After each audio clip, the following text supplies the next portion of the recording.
ਪਿਆਰੇ ਵਿਦਿਆਰਥੀਓ, ਸਵਾਗਤ ਹੈ ਤੁਹਾਡਾ ਸਾਰਿਆਂ ਦਾ ਇੱਕ ਵਾਰ ਫਿਰ ਤੋਂ ਨਵੀਂ ਕਲਾਸ ਦੇ ਵਿੱਚ। ਅੱਜ ਅਸੀਂ ਡਾਕਟਰ ਰਜਿੰਦਰ ਸਿੰਘ ਦਾ ਲਿਖਿਆ ਹੋਇਆ ਲੇਖ ਆਦਤਾਂ ਬਾਰੇ ਜਾਣਕਾਰੀ ਪ੍ਰਾਪਤ ਕਰਾਂਗੇ।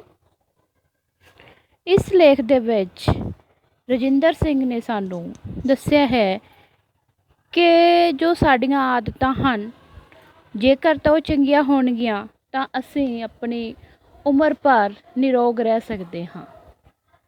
ਇਸ ਲੇਖ ਦੇ ਵਿੱਚ ਚਾਹ ਪੀਣ ਦੀ ਆਦਤ 'ਤੇ ਬਹੁਤ ਜ਼ੋਰ ਦਿੱਤਾ ਗਿਆ ਹੈ ਕਿ ਇਹ ਆਦਤ ਜੋ ਹੈ ਬਹੁਤ ਮਾੜੀ ਹੈ ਅਤੇ ਜੋ ਚਾਹ ਹੈ ਇਸ ਦਾ ਸਾਡੇ ਸਰੀਰ 'ਤੇ ਬੜਾ ਮਾੜਾ ਪ੍ਰਭਾਵ ਪੈਂਦਾ ਹੈ। ਇਸ ਤੋਂ ਇਲਾਵਾ ਸੈਰ ਕਰਨ ਦੇ ਗੁਣ ਦੱਸੇ ਗਏ ਹਨ ਅਤੇ ਰਾਤ ਨੂੰ ਜਲਦੀ ਸੌਣ ਅਤੇ ਸਵੇਰੇ ਜਲਦੀ ਉੱਠਣ ਦੀਆਂ ਆਦਤਾਂ ਬਾਰੇ ਵੀ ਇਸ ਵਿੱਚ ਭਰਪੂਰ ਚਾਨਣਾ ਪਾਇਆ ਗਿਆ ਹੈ। ਇਸ ਪਾਠ ਤੋਂ ਇਲਾਵਾ ਮੈਂ ਤੁਹਾਨੂੰ ਇਹ ਕਹਿਣਾ ਚਾਹਾਂਗੀ ਕਿ ਜਿਸ ਤਰ੍ਹਾਂ ਅੱਜ ਕੱਲ੍ਹ ਅਸੀਂ ਇਸ ਮਹਾਂਮਾਰੀ ਦੇ ਪ੍ਰਕੋਪ ਤੋਂ ਨਾਲ ਜੂਝ ਰਹੇ ਹਾਂ ਅਤੇ ਸਾਨੂੰ ਆਪਣੀਆਂ ਆਦਤਾਂ ਜੋ ਹੈ ਇਸ ਦੇ ਅਨੁਸਾਰ ਬਣਾਉਣੀਆਂ ਚਾਹੀਦੀਆਂ ਹਨ ਕਿ ਇੱਕ ਤਾਂ ਘਰ ਦੇ ਵਿੱਚ ਜੋ ਹੈ ਰਹਿਣਾ ਚਾਹੀਦਾ ਹੈ, ਬਾਹਰ ਨਹੀਂ ਨਿਕਲਣਾ ਚਾਹੀਦਾ। ਜਦੋਂ ਤੱਕ ਬਹੁਤ ਜ਼ਰੂਰੀ ਨਾ ਹੋਵੇ ਘਰਾਂ ਦੇ ਅੰਦਰ ਰਹੋ। ਵਾਰ-ਵਾਰ ਹੱਥ ਧੋਵੋ ਸਾਬਣ ਦੇ ਨਾਲ ਔਰ ਆਪਣੇ ਮੂੰਹ 'ਤੇ ਜ਼ਿਆਦਾ ਹੱਥ ਨਾ ਲਗਾਓ। ਡਿਸਟੈਂਸ ਰੱਖੋ, ਇੱਕ ਦੂਜੇ ਤੋਂ ਕਮ ਸੇ ਕਮ 1.5 ਮੀਟਰ ਦੀ ਦੂਰੀ ਜੋ ਹੈ ਹੋਣੀ ਚਾਹੀਦੀ ਸਾਡੀ ਸਾਰਿਆਂ ਦੇ ਆਪਸ ਵਿੱਚ, ਅਤੇ ਹੀ ਅਸੀਂ ਇਸ ਮਹਾਂਮਾਰੀ ਦੇ ਪ੍ਰਕੋਪ ਤੋਂ ਬਚ ਸਕਦੇ ਹਾਂ। ਅਤੇ ਇਹੋ ਜਿਹੀਆਂ ਜੋ ਆਦਤਾਂ ਹਨ ਸਾਨੂੰ ਇਹ ਹੁਣ ਆਉਣ ਵਾਲੇ ਸਮੇਂ ਦੇ ਵਿੱਚ ਔਰ ਹੁਣ ਇਸ ਜੋ ਚੱਲ ਰਿਹਾ ਸਮਾਂ ਹੈ ਇਸ ਵਿੱਚ ਅਪਣਾਉਣੀਆਂ ਹੋਣਗੀਆਂ ਅਤੇ ਹੀ ਅਸੀਂ ਆਪਣੀ ਜੋ ਜ਼ਿੰਦਗੀ ਹੈ ਉਹ ਨਿਰੋਗ ਰਹਿ ਕੇ ਬਿਤਾ ਸਕਦੇ ਹਾਂ। ਅਤੇ ਇਸ ਤਰ੍ਹਾਂ ਚੰਗੀਆਂ ਆਦਤਾਂ ਬਾਰੇ ਗੱਲਾਂ ਕਰਦੇ ਹੋਏ ਅਸੀਂ ਸ਼ੁਰੂ ਕਰਦੇ ਹਾਂ ਪਾਠ ਦਾ ਸਾਰ ਆਦਤਾਂ ਦਾ। ਅਸੀਂ ਆਪਣੀਆਂ ਆਦਤਾਂ ਇੰਨੀਆਂ ਵਿਗਾੜ ਰੱਖੀਆਂ ਹਨ ਕਿ ਉਹਨਾਂ ਆਦਤਾਂ ਕਰਕੇ ਅਸੀਂ ਤੰਦਰੁਸਤ ਅਤੇ ਨਿਰੋਗ ਰਹਿ ਹੀ ਨਹੀਂ ਸਕਦੇ। ਸਾਡੀ ਸਭ ਤੋਂ ਪਹਿਲੀ ਆਦਤ ਤਾਂ ਇਹ ਹੈ ਕਿ ਅਸੀਂ ਸਵੇਰੇ ਬਿਸਤਰੇ 'ਤੇ ਅੱਖ ਖੋਲ੍ਹਦੇ ਸਾਰ ਹੀ ਸਵੇਰ ਦੀ ਚਾਹ ਬੈੱਡ ਟੀ ਲੈ ਲੈਂਦੇ ਹਾਂ। ਚਾਹ ਪੀਣ ਤੋਂ ਬਾਅਦ ਸਾਡੀਆਂ ਅੱਖਾਂ ਤਾਂ ਪੂਰੀ ਤਰ੍ਹਾਂ ਖੁੱਲ੍ਹ ਜਾਂਦੀਆਂ ਹਨ, ਪਰ ਉਸ ਦੇ ਪ੍ਰਭਾਵ ਸਾਡੇ ਸਰੀਰ 'ਤੇ ਕਿੰਨਾ ਹਾਨੀਕਾਰਕ ਹੁੰਦਾ ਹੈ ਇਸ ਗੱਲ ਨੂੰ ਅਸੀਂ ਕਦੇ ਜਾਣਨ ਦੀ ਕੋਸ਼ਿਸ਼ ਹੀ ਨਹੀਂ ਕਰਦੇ। ਸੱਚ ਤਾਂ ਇਹ ਹੈ ਕਿ ਜਿਉਂ-ਜਿਉਂ ਅਜੋਕੀ ਸੱਭਿਅਤਾ ਦਾ ਪ੍ਰਚਾਰ ਹੁੰਦਾ ਜਾ ਰਿਹਾ ਹੈ, ਸਾਡੇ ਸਮਾਜ ਵਿੱਚ ਚਾਹ ਦਾ ਰਿਵਾਜ਼ ਓਨਾ ਹੀ ਜ਼ੋਰ ਫੜਦਾ ਜਾ ਰਿਹਾ ਹੈ। ਅੱਜ ਦੇ ਇਸ ਨਵੇਂ ਦੌਰ ਵਿੱਚ ਜ਼ਿਆਦਾਤਰ ਲੋਕ ਸਵੇਰੇ ਉੱਠਦੇ ਸਾਰ ਹੀ ਚਾਹ ਲੈਣ ਦੇ ਆਦੀ ਹੁੰਦੇ ਜਾ ਰਹੇ ਹਨ ਅਤੇ ਸਾਡੀ ਤਰ੍ਹਾਂ ਉਹ ਵੀ ਇਸ ਗੱਲ ਤੋਂ ਅਣਜਾਣ ਹਨ ਕਿ ਸਿਹਤਮੰਦ ਅਤੇ ਨਿਰੋਗੀ ਜੀਵਨ ਵਿੱਚ ਚਾਹ ਦੀ ਕੋਈ ਮਹੱਤਤਾ ਨਹੀਂ ਹੈ। ਇਸ ਪੈਰਾਗ੍ਰਾਫ ਦੇ ਵਿੱਚ ਲੇਖਕ ਸਾਨੂੰ ਕੀ ਦੱਸ ਰਿਹਾ ਹੈ ਕਿ ਜੋ ਸਭ ਤੋਂ ਵੱਡੀ ਬਿਮਾਰੀ ਭਾਰਤੀਆਂ ਦੀ ਹੈ ਉਹ ਹੈ ਚਾਹ ਪੀਣ ਦੀ ਮਾੜੀ ਆਦਤ। ਉੱਠਦੇ ਸਾਰ ਹੀ ਸਾਨੂੰ ਸਾਰਿਆਂ ਨੂੰ ਆਲਮੋਸਟ ਸਾਰਿਆਂ ਨੂੰ ਚਾਹ ਚਾਹੀਦੀ ਹੁੰਦੀ ਹੈ। ਕੁਝ ਲੋਕ ਤਾਂ ਬੈੱਡ ਟੀ ਪੀਣਾ ਹੀ ਪਸੰਦ ਕਰਦੇ ਹਨ। ਬੈੱਡ ਟੀ ਤੋਂ ਕੀ ਭਾਵ ਹੈ ਕਿ ਜਿਸ ਤਰ੍ਹਾਂ ਹੀ ਅੱਖ ਖੁੱਲ੍ਹੀ ਉਸੇ ਤਰ੍ਹਾਂ ਚਾਹ ਦਾ ਕੱਪ ਫੜ ਲੈਣਾ, ਜੋ ਕਿ ਬਹੁਤ ਹੀ ਹਾਨੀਕਾਰਕ ਹੁੰਦਾ ਹੈ। ਚਾਹ ਤਾਂ ਵੈਸੇ ਹੀ ਚੰਗੀ ਨਹੀਂ ਸਾਡੇ ਸਰੀਰ ਵਾਸਤੇ ਔਰ ਬੈੱਡ ਟੀ ਤਾਂ ਹੋਰ ਵੀ ਜ਼ਿਆਦਾ ਨੁਕਸਾਨਦਾਇਕ ਹੈ। ਅਤੇ ਇਸ ਤਰ੍ਹਾਂ ਸਾਡੇ ਸਮਾਜ ਵਿੱਚ ਲਗਭਗ ਸਾਰੇ ਲੋਕ ਹਨ ਜੋ ਚਾਹ ਦੇ ਸ਼ੌਕੀਨ ਹਨ ਔਰ ਚਾਹ ਦੀਆਂ ਜੋ ਸਾਨੂੰ ਬਿਮਾਰੀਆਂ ਲੱਗਦੀਆਂ ਹਨ ਚਾਹ ਕਾਰਨ ਜੋ ਸਾਨੂੰ ਨੁਕਸਾਨ ਹੁੰਦੇ ਹਨ ਉਹਨਾਂ ਤੋਂ ਅਣਜਾਣ ਹਨ। ਠੰਡੇ ਅਤੇ ਯੂਰਪੀ ਦੇਸ਼ਾਂ ਦੀ ਗੱਲ ਹੋਰ ਹੈ, ਪਰ ਭਾਰਤ ਜਿਹੇ ਗਰਮ ਦੇਸ਼ ਵਿੱਚ ਚਾਹ ਦਾ ਕੋਈ ਮਹੱਤਵ ਅਤੇ ਅਰਥ ਨਹੀਂ ਹੈ। ਕੁਝ ਹਾਲਤਾਂ ਵਿੱਚ ਚਾਹ ਨੂੰ ਇੱਕ ਦਵਾਈ ਦੇ ਤੌਰ 'ਤੇ ਵਰਤਿਆ ਜਾ ਸਕਦਾ ਹੈ। ਸਿਹਤਮੰਦ ਅਤੇ ਸੁੰਦਰਤਾ ਪ੍ਰਾਪਤੀ ਦੇ ਪੱਖੋਂ ਚਾਹ ਪੀਣਾ ਸਰਾਸਰ ਇੱਕ ਗਲਤ ਆਦਤ ਹੀ ਮੰਨਣੀ ਹੋਵੇਗੀ। ਚਾਹ ਇੱਕ ਤਰ੍ਹਾਂ ਜ਼ਹਿਰ ਵਾਂਗ ਸਰੀਰ ਵਿੱਚ ਫੈਲ ਕੇ ਸਾਡੇ ਸਰੀਰ 'ਤੇ ਆਪਣਾ ਅਧਿਕਾਰ ਜਮਾ ਲੈਂਦੀ ਹੈ ਅਤੇ ਫਿਰ ਇੱਕ ਸਮਾਂ ਅਜਿਹਾ ਆਉਂਦਾ ਹੈ ਕਿ ਅਸੀਂ ਚਾਹ ਦੇ ਬਿਨਾਂ ਰਹਿ ਹੀ ਨਹੀਂ ਸਕਦੇ। ਹਾਂਜੀ ਕੀ ਦੱਸਿਆ ਗਿਆ ਹੈ ਇਸ ਪੈਰਾਗ੍ਰਾਫ ਦੇ ਵਿੱਚ ਕਿ ਜੋ ਚਾਹ ਹੈ ਕਹਿੰਦੇ ਠੰਡੇ ਦੇਸ਼ਾਂ ਦੇ ਵਿੱਚ ਤਾਂ ਚਾਹ ਦੀ ਜ਼ਰੂਰਤ ਹੁੰਦੀ ਹੈ।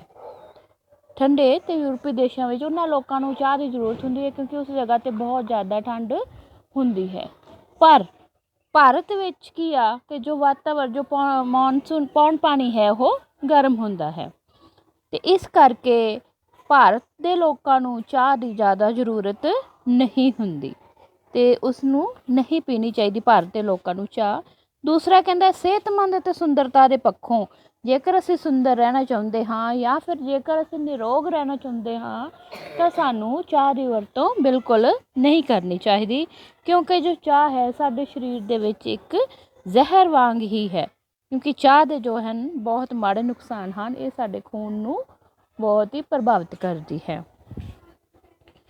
ਚਾਹ ਵਿੱਚ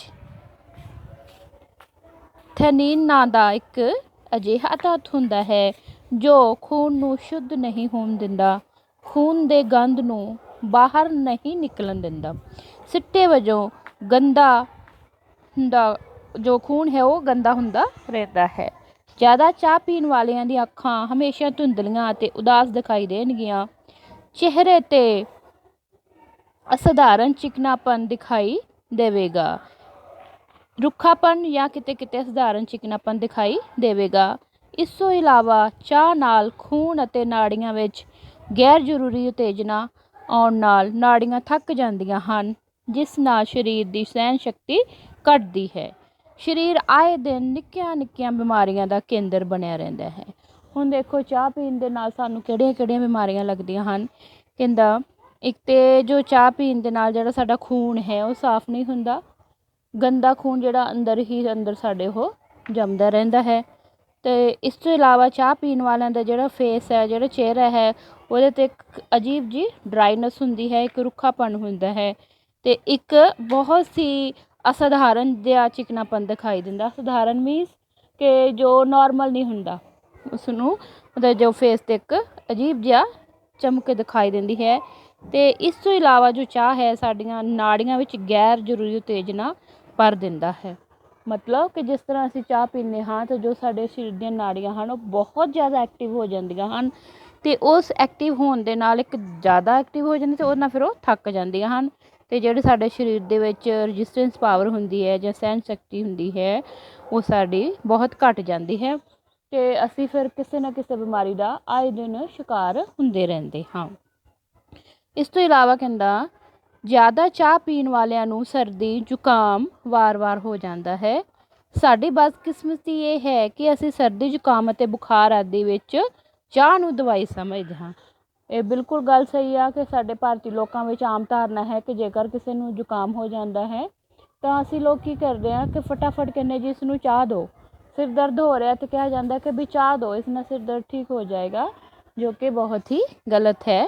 ਇਹ ਇੱਕ ਬਿਮਾਰੀ ਹੈ ਚਾਹ, ਇਸ ਲਈ ਇਸ ਨੂੰ ਇੰਨਾ ਖਾਸ ਕਰਕੇ ਚਾਹ ਜੋ ਸਰਦੀ ਜ਼ੁਕਾਮ ਜਾਂ ਬੁਖਾਰ ਵਿੱਚ ਚਾਹ ਤਾਂ ਬਿਲਕੁਲ ਨਹੀਂ ਪੀਣੀ ਚਾਹੀਦੀ। ਜੇ ਅਸੀਂ ਸਿਹਤਮੰਦ ਅਤੇ ਨਿਰੋਗ ਰਹਿਣਾ ਚਾਹੁੰਦੇ ਹਾਂ ਤਾਂ ਬੈਡ ਟੀ ਦੀ ਆਦਤ ਤਾਂ ਸਾਨੂੰ ਛੱਡਣੀ ਹੀ ਪਵੇਗੀ। ਸਰੀਰ ਦੇ ਲਈ ਚਾਹ ਵਿੱਚ ਮੌਜੂਦ ਥੈਨੀਨ ਪਦਾਰਥ ਹਾਨੀਕਾਰਕ ਹੈ। ਪਿੱਛੇ ਵੀ ਦੱਸਿਆ ਹੈ ਕਿ ਚਾਹ ਵਿੱਚ ਇੱਕ ਕਿਹੜਾ ਪਦਾਰਥ ਹੁੰਦਾ ਹੈ, ਥੈਨੀਨ। ਥੈਨੀਨ ਨਾਂ ਦਾ ਇੱਕ ਅਜਿਹਾ ਪਦਾਰਥ ਹੁੰਦਾ ਹੈ ਜੋ ਸਾਡੇ ਸਰੀਰ ਵਾਸਤੇ ਬਹੁਤ ਹੀ ਹਾਨੀਕਾਰਕ ਹੁੰਦਾ ਹੈ। ਇਹੀ ਪਦਾਰਥ ਹੈ ਜੋ ਸਾਡੇ ਖੂਨ ਨੂੰ ਸ਼ੁੱਧ ਨਹੀਂ ਹੋਣ ਦਿੰਦਾ। ਇਸ ਕਰਕੇ ਕਹਿੰਦਾ ਇਹ ਜੋ ਪਦਾਰਥ ਹੈ ਇੰਨਾ ਜ਼ਿਆਦਾ ਹਾਨੀਕਾਰਕ ਹੈ ਕਿ ਜੇਕਰ ਅਸੀਂ ਚਾਹ ਨਹੀਂ ਛੱਡਾਂਗੇ ਤਾਂ ਅਸੀਂ ਫਿਰ ਬਿਮਾਰ ਹੀ ਰਵਾਂਗੇ। ਕਹਿੰਦੇ ਭਾਵੇਂ ਥੈਨੀਨ ਨਾਲ ਗਿਆਨ ਤੰਤੂ ਉਤੇਜਿਤ ਹੁੰਦੇ ਹਨ ਅਤੇ ਫੌਰੀ ਤੌਰ 'ਤੇ ਸਰੀਰ ਵਿੱਚ ਤਾਕਤ ਅਨੁਭਵ ਹੁੰਦਾ ਹੈ, ਪਰ ਜ਼ਿਆਦਾ ਮਾਤਰਾ ਵਿੱਚ ਚਾਹ ਪੀਣ ਨਾਲ ਉਤੇਜਨਾ ਦੇ ਕਾਰਨ ਨੀਂਦ ਉੱਡ ਜਾਂਦੀ ਹੈ।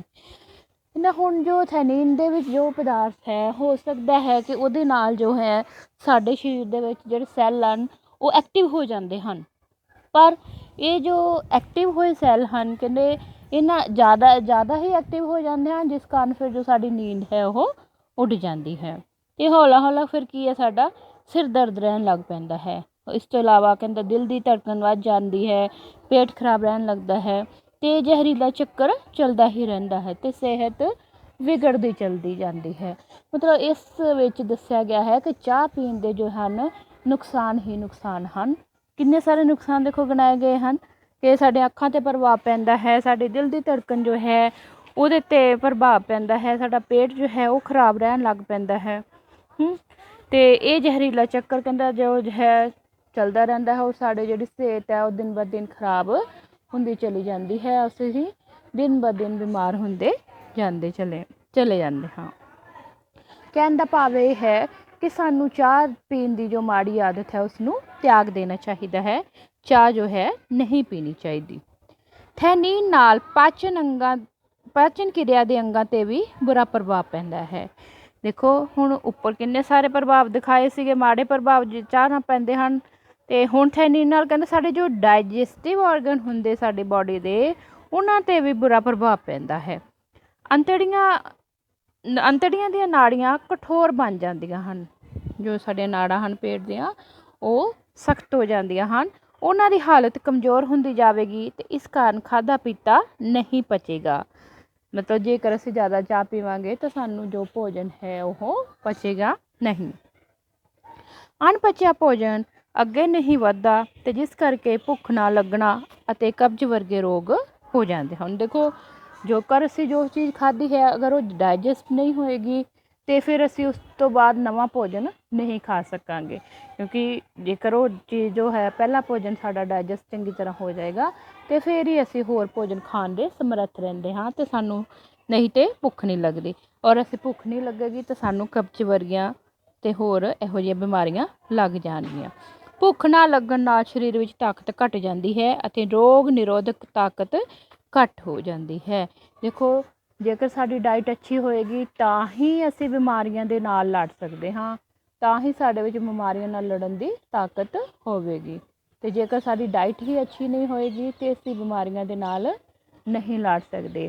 ਅੱਜ ਕੱਲ੍ਹ ਜੋ ਮਾਹੌਲ ਚੱਲ ਰਿਹਾ ਹੈ ਇਹਦੇ ਵਾਸਤੇ ਤਾਂ ਸਾਡੀ ਇਮਿਊਨਿਟੀ ਖਾਸ ਕਰਕੇ ਬਹੁਤ ਹੀ ਸਟਰੋਂਗ ਹੋਣੀ ਚਾਹੀਦੀ ਹੈ, ਤਾਂ ਜੋ ਅਸੀਂ ਕਿਸੇ ਵੀ ਤਰ੍ਹਾਂ ਦੇ ਫਲੂ ਤੋਂ ਪ੍ਰਭਾਵਿਤ ਨਾ ਹੋਈਏ ਅਤੇ ਇਸ ਜੋ ਚੱਲ ਰਿਹਾ ਹੈ ਇਸ ਤੋਂ ਅਸੀਂ ਆਪਣਾ ਬਚਾਅ ਕਰ ਸਕੀਏ।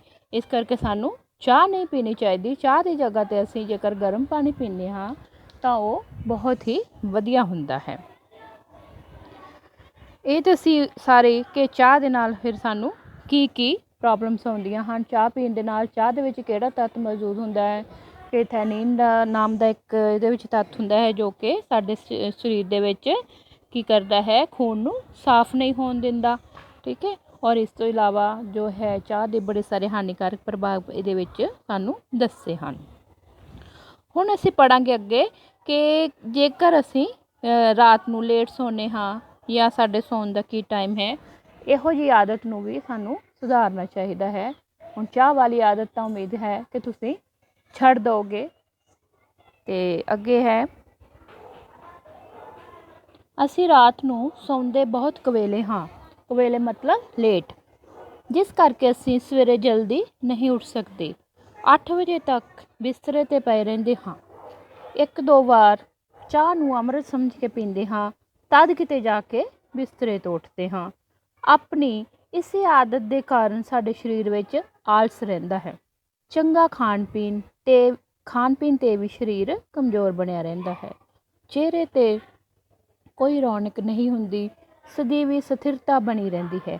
ਸਦੀਵੀ ਸਥਿਰਤਾ ਬਣੀ ਰਹਿੰਦੀ ਹੈ ਮਤਲਬ ਕਿ ਸਾਡਾ ਜੋ ਫੇਸ ਹੈ ਉਹ ਸਥਿਰ ਰਹਿੰਦਾ ਹੈ, ਇੱਕਦਮ ਮਤਲਬ ਇਹ ਲੱਗਦਾ ਹੈ ਕਿ ਜੋ ਨਿਰਜਾਨ ਹੈ, ਇਹਦੇ ਵਿੱਚ ਕੋਈ ਜ਼ਿਆਦਾ ਕੀ ਕਹਿ ਸਕਦੇ ਹਾਂ ਅਸੀਂ ਕਿ ਰੌਣਕ ਨਹੀਂ ਦਿਖਾਈ ਦਿੰਦੀ ਚਿਹਰੇ 'ਤੇ।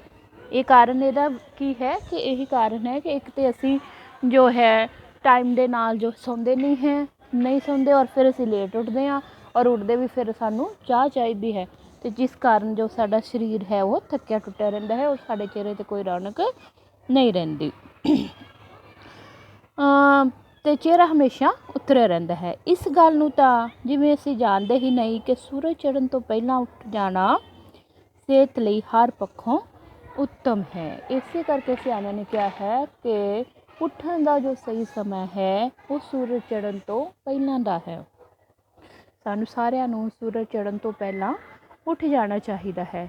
ਕਿਉਂਕਿ ਜੋ ਸੂਰਜ ਚੜ੍ਹਨ ਦੀਆਂ ਪਹਿਲੀਆਂ ਕਿਰਨਾਂ ਹੁੰਦੀਆਂ ਹਨ ਉਹ ਸਾਡੇ ਵਾਸਤੇ ਬਹੁਤ ਹੀ ਲਾਭਦਾਇਕ ਹੁੰਦੀਆਂ ਹਨ, ਅਤੇ ਸਾਨੂੰ ਸਾਰਿਆਂ ਨੂੰ ਉਹਨਾਂ ਕਿਰਨਾਂ ਨੂੰ ਜ਼ਰੂਰ ਆਪਣੇ ਅੰਦਰ ਸਮਾਉਣਾ ਚਾਹੀਦਾ ਹੈ। ਵੋਕ ਕਰਨੀ ਚਾਹੀਦੀ ਹੈ ਸਵੇਰੇ ਉੱਠ ਕੇ। ਪਰ ਸਾਡੇ ਵਿੱਚੋਂ ਬਹੁਤਿਆਂ ਨੂੰ ਤਾਂ ਪਤਾ ਹੀ ਨਹੀਂ ਹੁੰਦਾ ਕਿ ਕਦੋਂ ਸੂਰਜ ਚੜ੍ਹਦਾ ਹੈ। ਅੱਗੇ ਸਵੇਰ ਸਾਰ ਬਿਸਤਰੇ ਦਾ ਤਿਆਗ ਕਰਨਾ ਸਾਡੀ ਆਰੀਆ ਸੰਸਕ੍ਰਿਤੀ ਦਾ ਇੱਕ ਨਿਯਮ ਰਿਹਾ ਹੈ। ਕਹਿੰਦੇ ਸਵੇਰੇ ਜਲਦੀ ਉੱਠਣਾ ਔਰ ਜਲਦੀ ਉੱਠ ਕੇ ਆਪਣੇ ਬਿਸਤਰੇ ਵਿੱਚੋਂ ਖਾਸ ਕਰਕੇ ਨਿਕਲ ਜਾਣਾ ਸਾਡੀ ਜੋ ਸੱਭਿਅਤਾ ਹੈ ਉਸ ਦਾ ਇੱਕ ਪੱਕਾ ਰੂਲ ਰਿਹਾ ਹੈ। ਮਨੁੱਖੀ ਤਨ, ਮਨ ਅਤੇ ਧਨ ਦੇ ਵਾਧੇ ਲਈ ਰਿਸ਼ੀਆਂ ਮੁਨੀਆਂ ਦਾ ਵੀ ਸਾਨੂੰ ਇਹੋ ਹੀ ਸੁਝਾਅ ਰਿਹਾ ਹੈ। ਇਸ ਸੁਝਾਅ ਜਾਂ ਹੁਕਮ ਵਿੱਚ ਬਹੁਤ ਵੱਡਾ ਭੇਦ ਛੁਪਿਆ ਹੈ। ਜੇ ਤੁਸੀਂ ਨਿਰੋਗ ਰਹਿਣਾ ਚਾਹੁੰਦੇ ਹੋ, ਜੇਕਰ ਤੰਦਰੁਸਤ ਰਹਿ ਕੇ ਜੀਵਨ ਬਿਤਾਉਣਾ ਚਾਹੁੰਦੇ ਹੋ, ਜੇ ਤੁਸੀਂ ਸੰਸਾਰ ਵਿੱਚ ਲੰਮੀ ਉਮਰ ਭੋਗਣਾ ਚਾਹੁੰਦੇ ਹੋ, ਤਾਂ ਤੁਸੀਂ ਕੋਈ ਵੀ ਗਲਤ ਆਦਤ ਨੂੰ ਨਾ ਅਪਣਾਓ। ਸਵੇਰੇ ਸੂਰਜ ਚੜ੍ਹਨ ਤੋਂ ਪਹਿਲਾਂ ਹੀ ਬਿਸਤਰ ਛੱਡ ਦੇਣ ਵਰਗੀਆਂ ਵਧੀਆ ਆਦਤਾਂ ਪਾਓ। ਹੁਣ ਇਸ ਪੈਰਾਗ੍ਰਾਫ ਦੇ ਵਿੱਚ ਸਾਨੂੰ ਜਲਦੀ ਉੱਠਣ ਬਾਰੇ ਕਿਹਾ ਗਿਆ ਹੈ ਕਿ ਸਾਨੂੰ ਜਲਦੀ ਉੱਠਣਾ ਚਾਹੀਦਾ ਹੈ ਔਰ ਆਪਣੇ ਜੋ ਹੈ ਲੇਟ ਉੱਠਣ ਦੀਆਂ ਆਦਤਾਂ ਨੂੰ ਜੋ ਹੈ ਤਿਆਗ ਦੇਣਾ ਚਾਹੀਦਾ ਹੈ। ਜੇਕਰ ਅਸੀਂ ਜਲਦੀ ਉੱਠਾਂਗੇ, ਵੋਕ ਕਰਾਂਗੇ, ਸਵੇਰ ਦੀ ਸੈਰ ਕਰਾਂਗੇ ਅਤੇ ਹੀ ਅਸੀਂ ਜਿਹੜੀ ਆ ਆਪਣੀ ਲੰਬੀ ਉਮਰ ਭੋਗ ਸਕਦੇ ਹਾਂ। ਨਹੀਂ ਤਾਂ ਅਸੀਂ ਕਈ ਤਰ੍ਹਾਂ ਦੀਆਂ ਬਿਮਾਰੀਆਂ ਦਾ ਸ਼ਿਕਾਰ ਰਹਿੰਦੇ ਹਾਂ। ਕਹਿੰਦੇ ਅੱਗੇ ਦੱਸਦੇ ਹਾਂ ਕਿ ਜਿਵੇਂ ਕਿ ਅਸੀਂ ਪੁਰਾਣ ਜਾਂ ਕੋਈ ਹੋਰ ਧਾਰਮਿਕ ਗ੍ਰੰਥਾਂ ਵਿੱਚ ਜਿੱਥੇ ਵੀ ਦੇਖਦੇ ਹਾਂ ਉੱਥੇ ਸੂਰਜ ਨਿਕਲਣ ਤੋਂ ਪਹਿਲਾਂ ਉੱਠਣਾ ਲਾਭਦਾਇਕ ਦੱਸਿਆ ਗਿਆ ਹੈ। ਆਯੁਰਵੈਦਿਕ ਨਜ਼ਰੀਏ ਤੋਂ ਸਵੇਰੇ ਜਲਦੀ ਉੱਠਣਾ ਹੀ ਅਤੀ ਲਾਭਦਾਇਕ ਹੈ। ਭਾਵ ਪ੍ਰਕਾਸ਼ ਵਿੱਚ ਲਿਖਿਆ ਹੈ ਕਿ ਸਿਹਤਮੰਦ ਅਤੇ ਨਿਰੋਗ ਮਨੁੱਖ ਆਪਣੀ ਜ਼ਿੰਦਗੀ ਦੀ ਰਾਖੀ ਲਈ 4 ਘੜੀ ਤੜਕੇ ਉੱਠੇ ਅਤੇ ਉਸ ਸਮੇਂ ਦੁੱਖਾਂ ਦਾ ਨਾਸ਼ ਕਰਨ ਲਈ ਪਰਮਾਤਮਾ ਦਾ ਸਿਮਰਨ ਕਰੇ। ਸਾਰੇ ਵਿਦਵਾਨਾਂ ਦਾ ਕਹਿਣਾ ਹੈ ਕਿ ਜਿਹੜੇ ਲੋਕ ਰਾਤ ਨੂੰ 10 ਵਜੇ ਤੱਕ ਵੇਲੇ ਸਿਰ ਸੌਂ ਕੇ ਸਵੇਰੇ ਸੂਰਜ ਚੜ੍ਹਨ ਤੋਂ ਪਹਿਲੇ ਹੀ ਬਿਸਤਰੇ ਦਾ ਮੋਹ ਤਿਆਗ ਦਿੰਦੇ ਹਨ, ਉਹਨਾਂ ਦਾ ਸਰੀਰ ਸਦਾ ਨਿਰੋਗ ਰਹਿੰਦਾ ਹੈ ਅਤੇ ਉਹਨਾਂ ਦੀ ਬੁੱਧੀ ਵੀ ਵੱਧਦੀ ਹੈ। ਕਹਿੰਦੇ ਜਿੰਨੇ ਵੀ ਧਾਰਮਿਕ ਗ੍ਰੰਥ ਹਨ ਸਾਰਿਆਂ ਦੇ ਵਿੱਚ ਇਹੀ ਲਿਖਿਆ ਗਿਆ ਹੈ ਕਿ ਸਾਨੂੰ ਸਵੇਰੇ ਜਲਦੀ ਉੱਠਣਾ ਚਾਹੀਦਾ ਹੈ ਔਰ ਸਵੇਰੇ ਜਲਦੀ ਉੱਠ ਕੇ ਆਪਣੇ ਬਿਸਤਰੇ ਦਾ ਤਿਆਗ ਕਰ ਦੇਣਾ ਚਾਹੀਦਾ ਹੈ। ਭਾਵ ਇਹ ਨਹੀਂ ਹੈ ਕਿ ਅਸੀਂ ਜੇ 4 ਵਜੇ ਉੱਠ ਗਏ ਤਾਂ ਅਸੀਂ ਬਿਸਤਰੇ ਵਿੱਚ ਹੀ ਪੈ ਰਹੀਏ। ਅਜਿਹਾ ਨਹੀਂ, ਉਸ ਚੀਜ਼ ਦਾ ਕੋਈ ਫਾਇਦਾ ਨਹੀਂ ਹੈ। ਸਵੇਰੇ ਉੱਠੋ ਔਰ ਉੱਠਦੇ ਸਾਰ ਹੀ ਜੋ ਹੈ ਆਪਣਾ ਬਿਸਤਰਾ ਇਕੱਠਾ ਕਰ ਦਿਓ, ਉਸ ਨੂੰ ਮਤਲਬ ਛੱਡ ਦਿਓ। ਇਸ ਤੋਂ ਇਲਾਵਾ ਕਹਿੰਦੇ ਜੇਕਰ ਅਸੀਂ ਹੁਣ ਸੁਬਾਹ ਜਲਦੀ ਉੱਠ ਗਏ ਹਾਂ ਤਾਂ ਜਲਦੀ ਉੱਠ ਕੇ ਸਾਨੂੰ ਕੀ ਕਰਨਾ ਚਾਹੀਦਾ ਹੈ? ਪਰਮਾਤਮਾ ਦਾ ਨਾਮ ਸਿਮਰਨ ਕਰਨਾ ਚਾਹੀਦਾ ਹੈ ਅਤੇ ਪਰਮਾਤਮਾ ਦਾ ਨਾਮ ਸਿਮਰਨ ਕਰਨਾ ਚਾਹੀਦਾ। ਪਰਮਾਤਮਾ ਅੱਗੇ ਅਰਦਾਸ ਕਰਨੀ ਚਾਹੀਦੀ ਹੈ ਕਿ ਸਾਡੇ ਸਾਰੇ ਕਸ਼ਟ ਹਨ ਜੋ ਉਹਨੂੰ ਦੂਰ ਕਰੇ। ਅਤੇ ਇਸ ਤਰ੍ਹਾਂ ਕਹਿੰਦੇ ਸਾਰਿਆਂ ਨੇ ਹੀ ਸਾਨੂੰ ਸਵੇਰੇ ਜਲਦੀ ਉੱਠਣ ਦਾ ਹੀ ਸੰਦੇਸ਼ ਦਿੱਤਾ ਹੈ। ਜਲਦੀ ਉੱਠਣ ਵਾਲਿਆਂ ਦਾ ਜੋ ਸਰੀਰ ਹੈ ਉਹ ਹਮੇਸ਼ਾ ਨਿਰੋਗ ਰਹਿੰਦਾ ਹੈ ਅਤੇ ਉਹਨਾਂ ਦੀ ਬੁੱਧੀ ਵੱਧਦੀ ਹੈ। ਬੁੱਧੀ ਵੱਧਦੀ ਹੈ ਤੋਂ ਭਾਵ ਉਹਨਾਂ ਦੇ ਵਿੱਚ ਜੋ ਹੈ ਦਿਮਾਗੀ ਕੰਮ ਕਰਨ ਦੀ ਜੋ ਸ਼ਕਤੀ ਹੈ ਉਹ ਬਹੁਤ ਜ਼ਿਆਦਾ ਵੱਧ ਜਾਂਦੀ ਹੈ। ਅੱਗੇ ਕਹਿ ਰਿਹਾ ਕਿ ਸੂਰਜ ਚੜ੍ਹਨ ਤੋਂ ਕੁਝ ਸਮਾਂ ਪਹਿਲਾਂ ਨੂੰ ਅੰਮ੍ਰਿਤ ਵੇਲਾ ਕਹਿੰਦੇ ਹਨ। ਪ੍ਰਸ਼ਨ ਪੁੱਛਿਆ ਜਾ ਸਕਦਾ ਹੈ ਕਿ ਅੰਮ੍ਰਿਤ ਵੇਲਾ ਕਿਸ ਨੂੰ ਕਿਹਾ ਜਾਂਦਾ ਹੈ? ਨਾ, ਅੰਮ੍ਰਿਤ ਵੇਲਾ ਸੂਰਜ ਚੜ੍ਹਨ ਤੋਂ ਕੁਝ ਸਮਾਂ ਪਹਿਲਾਂ ਨੂੰ ਅੰਮ੍ਰਿਤ ਵੇਲਾ ਕਹਿੰਦੇ ਹਨ। ਉਸ ਵੇਲੇ ਉੱਠਣ ਨਾਲ ਆਦਮੀ ਦੇ ਸਰੀਰ ਵਿੱਚ ਰੌਣਕ ਅਤੇ ਬਲ ਦਾ ਸੰਚਾਰ ਹੁੰਦਾ ਹੈ। ਕੰਮ ਕਰਨ ਦਾ ਉਤਸ਼ਾਹ ਜਾਗਦਾ ਹੈ। ਸਰੀਰ ਵਿੱਚ ਇੱਕ ਨਵੀਂ ਕਿਸਮ ਦੀ ਫੁਰਤੀ ਆ ਜਾਂਦੀ ਹੈ। ਦੇਖੋ ਕਹਿੰਦਾ ਜੋ ਬੰਦਾ ਸੁਬਹ ਜਲਦੀ ਉੱਠਦਾ ਹੈ, ਸੂਰਜ ਚੜ੍ਹਨ ਤੋਂ ਪਹਿਲਾਂ ਉੱਠਦਾ ਹੈ, ਉਸ ਦੇ ਸਰੀਰ ਵਿੱਚ ਕੀ ਤਬਦੀਲੀਆਂ ਆਉਂਦੀਆਂ ਨੇ? ਇੱਕ ਤਾਂ ਬੜਾ ਹੀ ਉਹ ਐਕਟਿਵ ਰਹਿੰਦਾ ਹੈ। ਤੁਸੀਂ ਹੁਣ ਲੇਟ ਉੱਠ ਕੇ ਦੇਖੋ, ਸਾਰਾ ਦਿਨ ਸਾਡਾ ਜੋ ਸਾਰਾ ਰੂਟੀਨ ਹੈ ਉਹ ਸਾਰਾ ਗੜਬੜ ਹੋ ਜਾਂਦਾ ਹੈ। ਸਾਡੇ ਵਿੱਚ ਜੋ ਹੈ ਫੁਰਤੀ ਨਹੀਂ ਰਹਿੰਦੀ। ਅਸੀਂ ਹਮੇਸ਼ਾ ਆਪਣੇ ਆਪ ਨੂੰ ਸੁਸਤ ਮਹਿਸੂਸ ਕਰਦੇ ਹਾਂ। ਅਤੇ ਉਸ ਦੇ ਉਲਟ ਜੇਕਰ ਅਸੀਂ ਸਵੇਰੇ ਜਲਦੀ ਉੱਠੇ ਹੋਏ ਹੋਵਾਂਗੇ ਤਾਂ ਅਸੀਂ ਦਿਨ ਭਰ ਤੰਦਰੁਸਤ ਰਹਾਂਗੇ, ਚੁਸਤ ਅਤੇ ਫੁਰਤੀਲੇ ਰਹਾਂਗੇ ਔਰ ਸਾਡਾ ਜੋ ਸਾਰੇ ਕੰਮ ਹਨ ਉਹ ਵੀ ਸਮੇਂ ਸਿਰ ਖਤਮ ਹੋ ਜਾਣਗੇ। ਕਹਿੰਦਾ ਸਵੇਰ ਉੱਠਣ ਦੇ ਕੁਝ ਲਾਭ ਵੀ ਹਨ। ਇਸ ਵੇਲੇ ਉੱਠਣ ਨਾਲ ਓਜ਼ੋਨ ਨਾਮੀ ਹਵਾ ਸਾਡੇ ਸਰੀਰ ਨੂੰ ਮਿਲਦੀ ਹੈ। ਸੂਰਜ ਚੜ੍ਹਨ ਤੋਂ ਬਾਅਦ ਉਹ ਖਤਮ ਹੋ ਜਾਂਦੀ ਹੈ। ਦੇਖੋ ਸੂਰਜ ਦੇ ਵਿੱਚੋਂ ਕਹਿੰਦਾ ਜਦੋਂ ਸੂਰਜ ਦੀਆਂ ਕਿਰਨਾਂ ਹਜੇ ਸੂਰਜ ਨਹੀਂ ਚੜ੍ਹਿਆ ਹੁੰਦਾ ਅਤੇ ਉਦੋਂ ਓਜ਼ੋਨ ਜੋ ਹੈ, ਓਜ਼ੋਨ ਲੇਅਰ ਜੋ ਹੈ ਉਹਦੇ ਵਿੱਚੋਂ ਸਾਨੂੰ ਸਾਫ਼ ਹਵਾ ਮਿਲਦੀ ਹੈ। ਅਤੇ ਜਦੋਂ ਜਿੱਦਾਂ ਜਿਵੇਂ ਸੂਰਜ ਦੀਆਂ ਕਿਰਨਾਂ ਆਉਂਦੀਆਂ ਜਾਂਦੀਆਂ ਹਨ ਤਾਂ ਉਹ ਜੋ ਓਜ਼ੋਨ ਦੀ ਪਰਤ ਹੈ ਉਹ ਢੱਕਦੀ ਜਾਂਦੀ ਹੈ ਅਤੇ ਉਹ ਸਾਨੂੰ ਹੈ ਉਹ ਜੋ ਸ਼ੁੱਧ ਆਕਸੀਜਨ ਉਸਦੀ ਨਹੀਂ ਮਿਲਦੀ। ਕਹਿੰਦੇ ਓਜ਼ੋਨ ਪ੍ਰਾਣ ਵਾਯੂ ਮੀਨ ਆਕਸੀਜਨ ਦਾ ਹੀ ਦੂਜਾ ਸ਼ੁੱਧ ਰੂਪ ਹੈ। ਇਸ ਹਵਾ ਵਿੱਚ ਜਲਨ ਕਿਰਿਆ ਦੀ ਸ਼ਕਤੀ ਜ਼ਿਆਦਾ ਹੁੰਦੀ ਹੈ। ਇਸ ਲਈ ਇਸ ਨੂੰ ਵੱਧ ਤੋਂ ਵੱਧ ਮਾਤਰਾ ਵਿੱਚ ਲਿਆ ਜਾਵੇ ਤਾਂ ਸਾਡੇ ਸਰੀਰ ਦੇ ਦੋਸ਼ਾਂ ਦਾ ਸ਼ੁੱਧੀਕਰਨ ਹੋਰ ਵੀ ਚੰਗੀ ਤਰ੍ਹਾਂ ਹੁੰਦਾ ਹੈ। ਇੱਕ ਵਾਰ ਜਾਗਣ ਦੇ ਬਾਅਦ ਜੇ ਅਸੀਂ ਫਿਰ ਸੌਂ ਜਾਈਏ ਤਾਂ ਸਰੀਰ ਵਿੱਚੋਂ ਲੋੜੀਂਦੀ ਫੁਰਤੀ ਰਹਿ ਨਹੀਂ ਸਕਦੀ।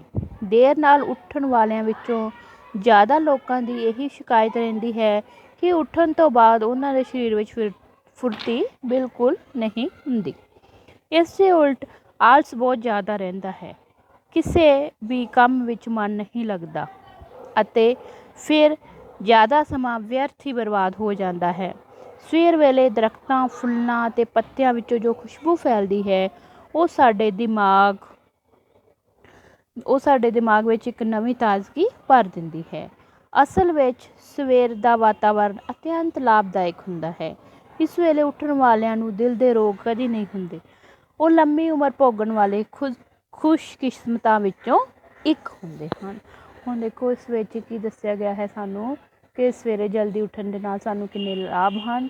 ਇੱਕ ਤਾਂ ਸ਼ੁੱਧ ਹਵਾ ਜੋ ਹੈ ਸਾਡੇ ਸਰੀਰ ਨੂੰ ਮਿਲਦੀ ਹੈ, ਠੀਕ ਹੈ। ਇਸ ਤੋਂ ਇਲਾਵਾ ਅਸੀਂ ਦਿਨ ਭਰ ਚੁਸਤ ਰਹਿੰਦੇ ਹਾਂ, ਸਾਡੇ ਸਾਰੇ ਕੰਮ ਸਮੇਂ ਸਿਰ ਹੋ ਜਾਂਦੇ ਹਨ ਔਰ ਜੋ ਸਾਡੀ ਉਮਰ ਹੈ ਉਹ ਲੰਬੀ ਹੁੰਦੀ ਹੈ। ਔਰ ਸਵੇਰੇ ਜਲਦੀ ਉੱਠਣ ਵਾਲਿਆਂ ਨੂੰ ਕਦੀ ਵੀ ਦਿਲ ਦੀ ਬਿਮਾਰੀ ਨਹੀਂ ਲੱਗਦੀ। ਇਸ ਕਰਕੇ ਸਾਨੂੰ ਸਾਰਿਆਂ ਨੂੰ ਸਵੇਰੇ ਜਲਦੀ ਉੱਠਣਾ ਚਾਹੀਦਾ ਹੈ ਔਰ ਸੈਰ ਕਰਨੀ ਚਾਹੀਦੀ ਹੈ। ਸੈਰ ਕਰਨੀ ਵੀ ਸਾਨੂੰ ਕਿਸੇ ਅਜਿਹੀ ਜਗ੍ਹਾ 'ਤੇ ਚਾਹੀਦੀ ਹੈ ਜਿੱਥੇ ਭੀੜ ਭਾੜ ਘੱਟ ਹੋਵੇ, ਰਸ਼ ਘੱਟ ਹੋਵੇ। ਅਜਿਹੀ ਜਗ੍ਹਾ 'ਤੇ ਜੋ ਕੀਤੀ ਗਈ ਸੈਰ ਹੈ ਉਹੀ ਲਾਭਦਾਇਕ ਹੁੰਦੀ ਹੈ, ਕਿਉਂਕਿ ਜਿੱਥੇ ਰਸ਼ ਹੋਏਗਾ ਉਸ ਜਗ੍ਹਾ 'ਤੇ ਅਸੀਂ ਚੰਗੇ ਤਰੀਕੇ ਦੇ ਨਾਲ ਸੈਰ ਨਹੀਂ ਕਰ ਸਕਾਂਗੇ। ਇਸ ਕਰਕੇ ਕੋਸ਼ਿਸ਼ ਕਰਨੀ ਚਾਹੀਦੀ ਹੈ ਕਿ ਅਜਿਹੀ ਜਗ੍ਹਾ 'ਤੇ ਸੈਰ ਕੀਤੀ ਜਾਏ ਜਿੱਥੇ ਰੁੱਖ ਬੂਟੇ ਜ਼ਿਆਦਾ ਹੋਣ, ਫੁੱਲ ਬੂਟੇ ਜ਼ਿਆਦਾ ਲੱਗੇ ਹੋਣ, ਪੇੜ ਪੌਦੇ ਹੋਣ ਅਤੇ ਜੋ ਰਸ਼ ਹੈ ਘੱਟ ਹੋਵੇ। ਨੇ ਸੰਸਾਰ ਦੇ ਪ੍ਰਸਿੱਧ ਵਿਅਕਤੀਆਂ ਦੀ ਜੀਵਨੀ ਜੇ ਅਸੀਂ ਪੜ੍ਹੀਏ ਤਾਂ ਸਾਨੂੰ ਪਤਾ ਲੱਗੇਗਾ ਕਿ ਉਹ ਸਵੇਰੇ ਬਹੁਤ ਜਲਦੀ ਉੱਠਦੇ ਸਨ। ਇਸ ਲਈ ਜਿਨ੍ਹਾਂ ਨੇ ਨਿਰੋਗ ਅਤੇ ਤੰਦਰੁਸਤ ਰਹਿਣਾ ਹੈ ਉਹ ਸੂਰਜ ਚੜ੍ਹਨ ਤੋਂ ਪਹਿਲਾਂ ਹੀ ਬਿਸਤਰ ਛੱਡ ਦੇਣ, ਕਿਉਂਕਿ ਦਿਨ ਚੜ੍ਹੇ ਉੱਠਣ ਨਾਲ ਤੰਦਰੁਸਤੀ ਨਸ਼ਟ ਹੋ ਜਾਂਦੀ ਹੈ। ਮਨ ਮਲੀਨ ਰਹਿੰਦਾ ਹੈ ਮਤਲਬ ਕਿ ਜੋ ਸਾਡਾ ਦਿਲ ਹੈ ਉਹ ਬੁਝਿਆ ਬੁਝਿਆ ਰਹਿੰਦਾ ਹੈ, ਖੁਸ਼ ਨਹੀਂ ਹੁੰਦਾ, ਕਿਸੇ ਵੀ ਕੰਮ ਨੂੰ ਕਰਨ ਦਾ ਸਾਡਾ ਮਨ ਨਹੀਂ ਹੁੰਦਾ। ਸੁਸਤੀ ਅਤੇ ਆਲਸ ਘੇਰੀ ਰੱਖਦਾ ਹੈ। ਘਰ ਬਾਰ, ਦੁਕਾਨ ਜਾਂ ਦਫ਼ਤਰ ਕਿਤੇ ਵੀ ਮਨ ਨਹੀਂ ਲੱਗਦਾ। ਸੂਰਜ ਚੜ੍ਹਨ ਤੋਂ ਬਾਅਦ ਸੌਂ ਕੇ ਉੱਠਣ ਵਾਲਿਆਂ ਬਾਰੇ ਸ਼੍ਰੀ ਵਿਸ਼ਨੂਗੁਪਤ ਚਾਣਕਿਆ ਨੇ ਕਿਹਾ ਹੈ, ਜਿਸ ਦਾ ਭਾਵ ਅਰਥ ਇਹ ਹੈ ਕਿ ਜੋ ਗੰਦੇ ਕੱਪੜੇ ਪਹਿਨਦਾ ਹੈ, ਜੋ ਦੰਦਾਂ ਨੂੰ ਸਾਫ਼ ਨਹੀਂ ਰੱਖਦਾ, ਜੋ ਬਹੁਤ ਖਾਂਦਾ ਹੈ, ਮੰਦਾ ਬੋਲਦਾ ਹੈ ਜਾਂ ਜੋ ਸੂਰਜ ਚੜ੍ਹਨ ਜਾਂ ਛਿਪਣ ਵੇਲੇ ਸੁੱਤਾ ਰਹਿੰਦਾ ਹੈ, ਉਹ ਚਾਹੇ ਚੱਕਰਧਾਰੀ ਵਿਸ਼ਨੂੰ ਹੀ ਕਿਉਂ ਨਾ ਹੋਵੇ ਤਾਂ ਵੀ ਲక్ష్ਮੀ ਉਸ ਨੂੰ ਛੱਡ ਕੇ ਚਲੀ ਜਾਵੇ। ਦੇਖੋ ਵਿਸ਼ਨੂਗੁਪਤ ਚਾਣਕਿਆ ਨੇ ਕੀ ਕਿਹਾ ਹੈ ਕਿ ਜਿਹੜੇ ਲੋਕ ਹਨ ਆਪਣੇ ਆਪ ਨੂੰ ਸਾਫ਼ ਨਹੀਂ ਰੱਖਦੇ ਅਤੇ ਦੇਰ ਤੱਕ ਸੁੱਤੇ ਰਹਿੰਦੇ ਹਨ ਅਤੇ ਜਾਂ ਫਿਰ ਉਹ ਸੂਰਜ ਚੜ੍ਹਨ ਤੋਂ ਪਹਿਲਾਂ ਨਹੀਂ ਉੱਠਦੇ ਜਾਂ ਫਿਰ ਜਦੋਂ ਸੂਰਜ ਡੁੱਬਣ ਵਾਲਾ ਹੁੰਦਾ ਹੈ ਉਦੋਂ ਸੁੱਤੇ ਰਹਿੰਦੇ ਹਨ, ਤਾਂ ਜੋ ਲక్ష్ਮੀ ਹੈ ਉਹਨਾਂ ਨੂੰ ਛੱਡ ਕੇ ਚਲੀ ਜਾਂਦੀ ਹੈ। ਇਸ ਕਰਕੇ ਸਾਨੂੰ ਜੋ ਹੈ ਸ਼ਾਮ ਨੂੰ ਵੀ ਜੋ ਹੈ ਸੂਰਜ ਛੁਪਣ ਵੇਲੇ ਵੀ ਨਹੀਂ ਸੌਣਾ ਚਾਹੀਦਾ ਔਰ ਉਸ ਤੋਂ ਇਲਾਵਾ ਸੂਰਜ ਚੜ੍ਹਨ ਤੋਂ ਪਹਿਲਾਂ ਹੀ ਉੱਠ ਜਾਣਾ ਚਾਹੀਦਾ ਹੈ। ਜੇ ਅਸੀਂ ਆਪਣਾ ਭਲਾ ਚਾਹੁੰਦੇ ਹਾਂ ਅਤੇ ਸੰਸਾਰ ਵਿੱਚ ਸੁੱਖ ਨਾਲ ਸਾਰੀ ਉਮਰ ਬਤੀਤ ਕਰਨੀ ਚਾਹੁੰਦੇ ਹਾਂ ਤਾਂ ਸਵੇਰ ਸਾਰ ਉੱਠਣ ਦਾ ਫੈਸਲਾ ਸਾਨੂੰ ਕਰਨਾ ਪਵੇਗਾ। ਸਾਡੀ ਦੂਜੀ ਗਲਤੀ ਇਹ ਹੈ ਕਿ ਸਵੇਰ ਦੀ ਸੈਰ ਨਹੀਂ ਕਰਦੇ। ਹੁਣ ਦੇਖੋ ਅਸੀਂ ਪਹਿਲੇ ਪੈਰੇ ਵਿੱਚ ਸਾਨੂੰ ਚਾਹ ਪੀਣ ਦੀ ਬਾਰੇ ਦੱਸਿਆ ਗਿਆ ਹੈ ਕਿ ਅਸੀਂ ਚਾਹ ਪੀਂਦੇ ਹਾਂ ਜੋ ਕਿ ਸਾਡੇ ਵਾਸਤੇ ਮਾੜੀ ਹੈ। ਫਿਰ ਦੂਸਰੇ ਵਿੱਚ ਦੱਸਿਆ ਗਿਆ ਕਿ ਅਸੀਂ ਲੇਟ ਉੱਠਦੇ ਹਾਂ ਅਤੇ ਲੇਟ ਉੱਠਣ ਦੇ ਜੋ ਹਨ ਨੁਕਸਾਨ ਸਾਨੂੰ ਦੱਸੇ ਗਏ ਹਨ। ਸੌਣਾ ਕਿੰਨੇ ਵਜੇ ਚਾਹੀਦਾ ਹੈ? 10 ਵਜੇ ਤੋਂ ਪਹਿਲਾਂ ਸਾਨੂੰ ਰਾਤ ਨੂੰ ਸੌ ਜਾਣਾ ਚਾਹੀਦਾ ਹੈ ਤਾਂ ਜੋ ਅਸੀਂ ਜਲਦੀ ਸਵੇਰੇ ਉੱਠ ਸਕੀਏ ਅਤੇ ਸਵੇਰੇ ਅਸੀਂ ਤਾਂ ਹੀ ਉੱਠ ਸਕਾਂਗੇ ਜੇਕਰ ਅਸੀਂ ਜਲਦੀ ਸੋਏ ਹੋਵਾਂਗੇ। ਅੱਜ ਦੇ ਲਈ ਇੰਨਾ ਹੀ ਅਤੇ ਫਿਰ ਅਸੀਂ ਅਗਲੀ ਕਲਾਸ ਦੇ ਵਿੱਚ ਇਹ ਬਾਕੀ ਚੈਪਟਰ ਜੋ ਹੈ ਕੰਪਲੀਟ ਕਰਾਂਗੇ। ਤੇ ਇਸ ਚੈਪਟਰ ਇੰਨਾ ਜਿੰਨਾ ਅਸੀਂ ਪਾਠ ਪੜ੍ਹਿਆ ਹੈ ਉਹਨੇ ਨਾਲ ਅਸਾਈਨਮੈਂਟ ਜੋ ਹੈ ਸੰਬੰਧਿਤ ਤੁਸੀਂ ਮੈਨੂੰ ਕਰਕੇ ਭੇਜੋਗੇ। ਧੰਨਵਾਦ।